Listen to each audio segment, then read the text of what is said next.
আছেন আপনারা? মোটা ফ্রেমের চশমার আড়ালে থাকা চোখ দুটো ভালো আছে তো?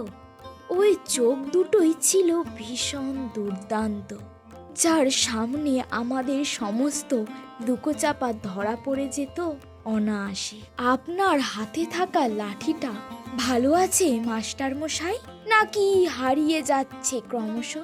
এখনো পড়াতে পড়াতে ঘুমিয়ে পড়েন আগের মতো?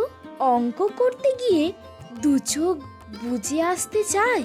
কত হেসেছি, কত টিটপুনি কেটেছি আড়ালে, কিন্তু কখনো বুঝতেই চাইনি মাস্টার মশাইরাও তো মানুষ। সকালের প্রিয়ারের লাইনে শুরু হতো আপনাদের কথা, লাইন করে দাঁড়াও, লাইনে দাঁড়িয়ে কোনো কথা বলবে না, হাতের নখ কাটা নেই কেন, পায়ের জুতোর নোংরা কেন, পরিষ্কার ড্রেস পরে আসবে। তারপর বাংলা, ইতিহাস, অঙ্ক, ভূগোল, পড়া পড়া আর পড়া। পড়াতে পড়াতে কখনো কেশে নিচ্ছেন, কখনো ভাবছেন চুপ করে থাকা, লুকিয়ে থাকা কিংবা পিছিয়ে পড়া ছাত্রগুলোর কথা। সস্তে পিঠে রেখেছেন হাত। পড়াশোনার মতো বন্ধু হয় না রে, এই বন্ধু ছেড়ে যায় না কখনো।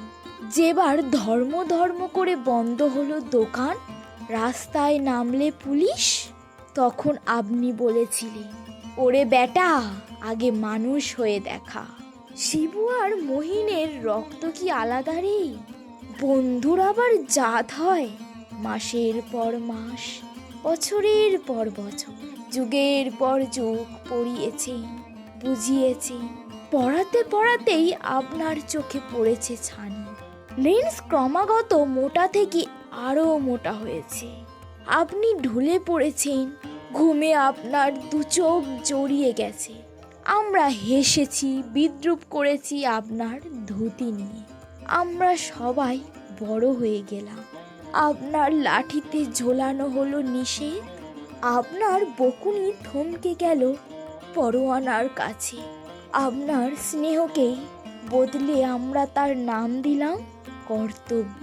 তবু যখন পিছন ফিরে তাকায়, দেখি আমার ধুতি আর সুতির পাঞ্জাবি পরা মাস্টার মশাইকে।